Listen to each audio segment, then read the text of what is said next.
Salut à tous mes petits photons, bienvenue sur la chaîne Le Brûlant. J'ai reçu mes nouveaux panneaux solaires et je vais profiter qu'ils soient encore au sol parce qu'ils ont vocation à rejoindre le tracker solaire, le suiveur solaire devrais-je dire, pour moins d'anglicisme. Je vais donc profiter de les avoir à côté de moi, à portée de main au sol, avec l'onduleur qui va bien, pour faire la démonstration qu'on peut devenir producteur d'électricité en moins de 10 minutes. Et ce, sans utiliser un kit prêt à brancher, les fameux kits plug and play.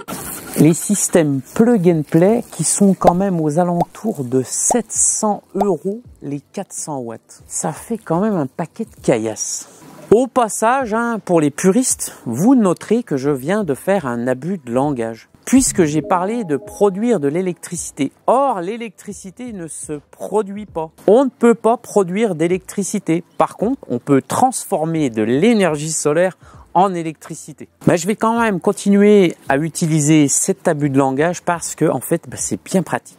On trouve aujourd'hui plein de centrales solaires prêtes à poser dans le e-commerce ou même dans les magasins physiques de grandes enseignes même, et on nous promet une installation en quelques minutes. Je me suis donc posé la question de savoir est-ce que c'était possible de faire la même chose avec une méthode beaucoup plus traditionnelle, qui est de composer soi-même son kit solaire, puis de le raccorder à son installation et d'autoconsommer le courant. J'ai donc 10 minutes pour faire le raccordement du matériel qui compose mon installation. Cette vidéo en même temps, elle fera office de tuto, puisqu'elle pourra être utile aux gens qui ont besoin d'infos pour faire leur raccordement. Puis je ferai à la fin de cette vidéo une petite conclusion, enfin une grande conclusion, pour vous donner mon avis sur les deux méthodes de production, et les kits tout prêts et les kits à faire soi-même. Je parlerai du prix, de la puissance et de la facilité de pose, et puis je me garderai bien de faire des calculs d'apothicaire sur le rendement et sur la quantité d'énergie produite par an par tel ou tel système, tant il peut y avoir des disparités en raison du grand nombre de facteurs rentrant en jeu quand il s'agit d'extraire de l'énergie au rayonnement solaire.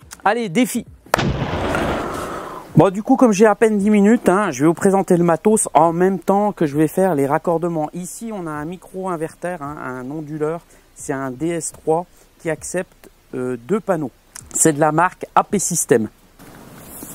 Donc, je vais commencer déjà, puisqu'un onduleur AP System, il a une prise qui est bien spécifique et c'est un peu dommage d'ailleurs. C'est une prise constructeur, on ne peut pas la trouver comme ça. Donc, c'est une prise qui est raccordée à l'onduleur. Ça, c'est pas moi il est fourni tel quel, l'onduleur. Et donc, ça, je peux pas y raccorder au réseau puisque ça n'existe pas.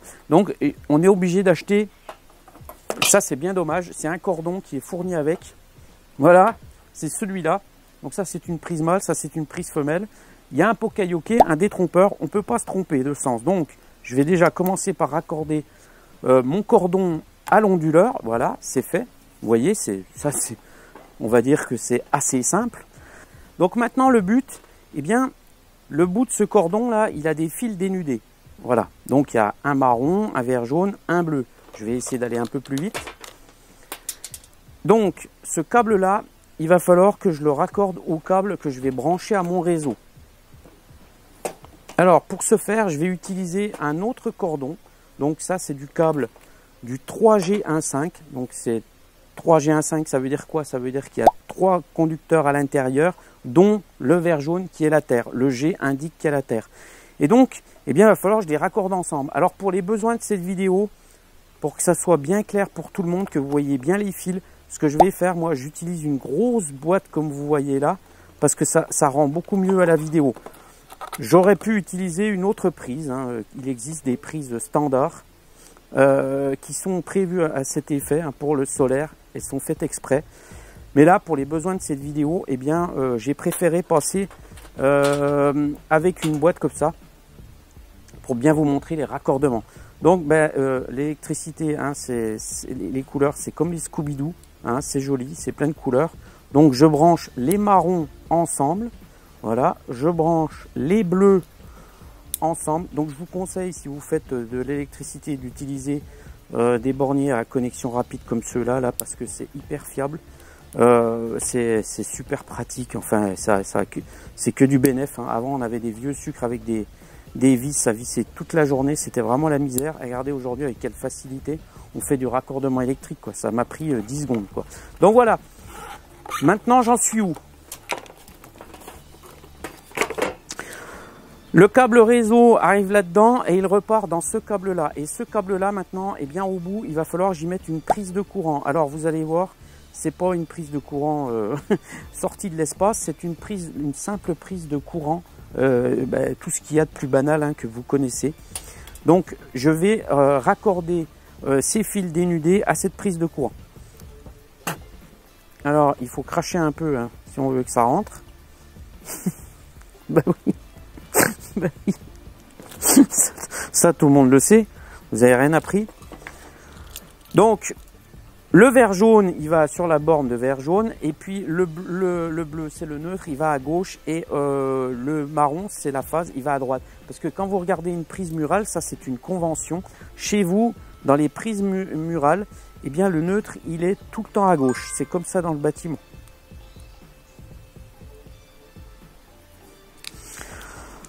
Donc là, eh bien, je vais mettre le neutre sur la borne de gauche. Vous avez vu, hein, c'est vraiment pas difficile.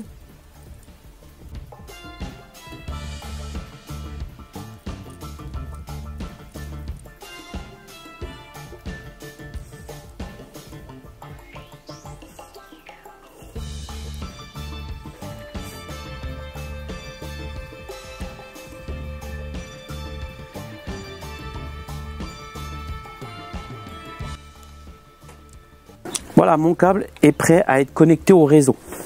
Maintenant, qu'est-ce qu'il me reste à faire? Eh bien, évidemment, il faut que je raccorde mon onduleur au panneau solaire.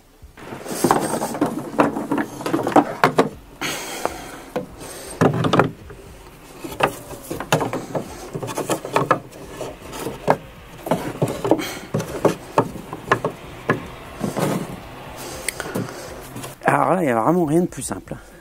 On a un plus, un moins. On a deux câbles qui sortent du panneau solaire, deux fiches MC4, voilà, avec deux prises différentes, donc on ne peut pas se tromper. Sur l'onduleur, on a marqué 1 et 2, ce qui veut dire 1 le premier panneau et 2 le deuxième panneau. C'est assez simple et là, on ne peut pas se tromper, hein.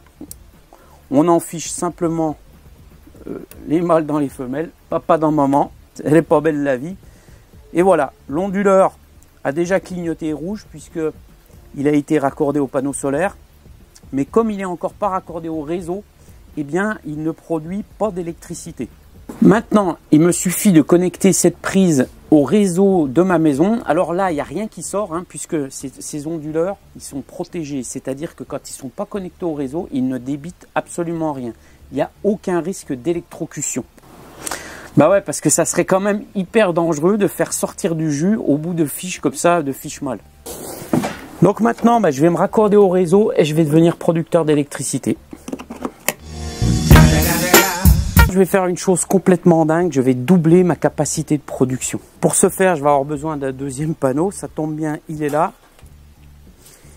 Et puis je vais avoir besoin d'un câble, enfin de deux câbles qui vont être des rallonges. Ces rallonges, je vais les connecter au panneau solaire qui est ici. Donc une rallonge rouge et une rallonge noire. Je me retrouve avec deux connecteurs et ces deux connecteurs, eh bien, je vais les brancher à l'emplacement numéro 2 de l'onduleur. Donc c'est pareil, je ne peux pas me tromper. Voilà. Alors au préalable, évidemment, quand on connecte ou qu'on déconnecte des panneaux solaires d'un onduleur, il faut couper l'onduleur. Donc là, j'ai débranché la prise secteur, tout simplement. Voilà, j'ai rebranché ma prise réseau et puis je viens de doubler ma capacité. J'ai donc 840 watts crête de puissance. Bon, tout ça, combien ça coûte? Les panneaux en ce moment, on est le 5 septembre 2023. Les panneaux en ce moment, ils oscillent entre 124 et 130 euros. Ce sont des panneaux Trinars Solar Vertex S bivert que j'ai acheté sur Allo Solar. L'onduleur, lui, c'est un AP System DS3. En ce moment, il vaut un peu moins de 200 euros. Je crois qu'on est à 197 euros. Le cordon dédié qui va bien, lui, il est à 17 €. La rallonge en 1.5 qui va se connecter au réseau avec une fiche mâle au bout, on va la trouver, on va dire, entre 10 et 20 €. Puis une boîte Plexo et 3 sucres, ça va pas chercher bien loin, on va dire on est aux alentours de 10 balles. Alors j'aurais pu utiliser des prises dédiées, je vous la mets ici. Ça doit valoir une mâle et une femelle, on doit en avoir aussi pour 10 balles. Donc là, la station solaire avec un seul panneau, aujourd'hui dans cet état-là, ça vaut à peu près 370 €. Et si vous rajoutez un deuxième panneau, eh bien vous arrivez à 500 € le kit.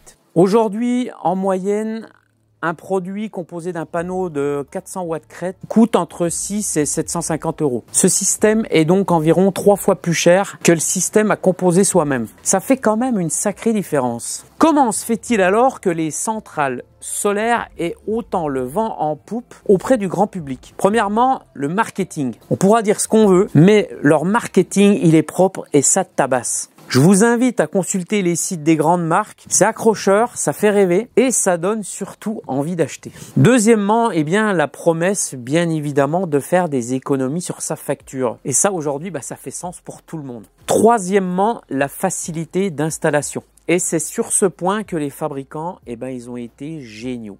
Et oui, je dis géniaux. Faut quand même reconnaître qu'ils ont transformé un système assez complexe et technique en un appareil aussi simple à utiliser et à brancher que n'importe quel appareil électroménager. Ils nous ont relégués, nous les techniciens, avec nos pinces à sertir, nos tournevis et nos appareils en tout genre, au rang de personnel obsolète. Plus besoin de nous pour brancher des systèmes solaires. Quatrièmement, c'est plein de petites considérations. C'est élégant, c'est écolo, c'est design, c'est durable et ça donne l'impression d'appartenir à une communauté.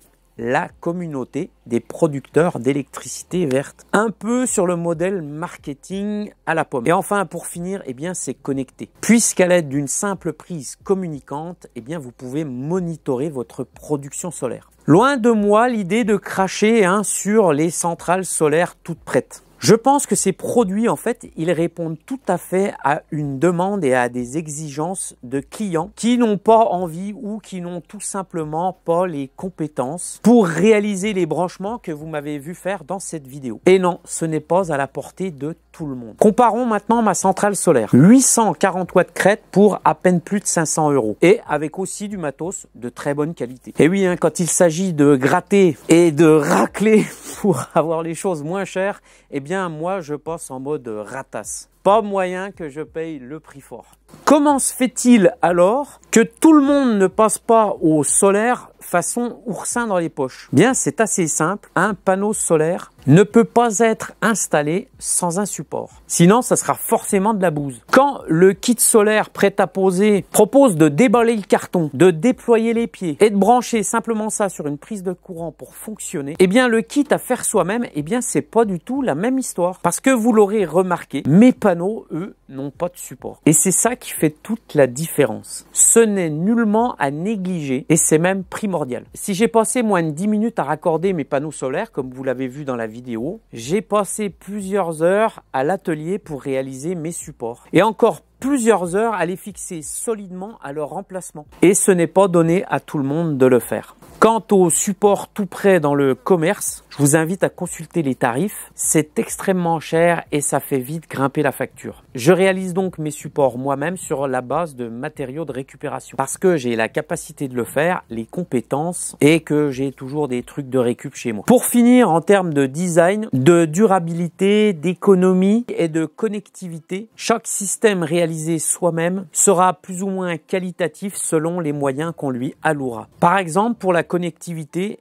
vous trouverez toute une gamme de prises connectées pour pouvoir monitorer votre consommation et faire du suivi de production.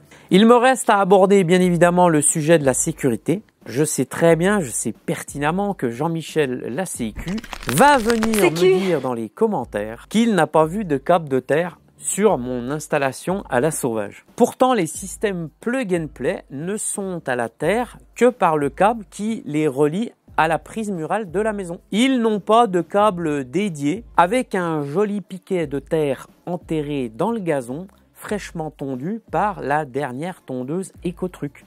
Et non, ce qui ne m'empêchera pas bien sûr de mettre mes panneaux, mon onduleur, mon tracker solaire à la terre, bien évidemment. Maintenant, passons à la conclusion. Dans le solaire, notre capacité à faire les choses nous-mêmes, et puis c'est tout à fait vrai dans la vie, va conditionner le coût de nos installations et donc le temps pour les rentabiliser.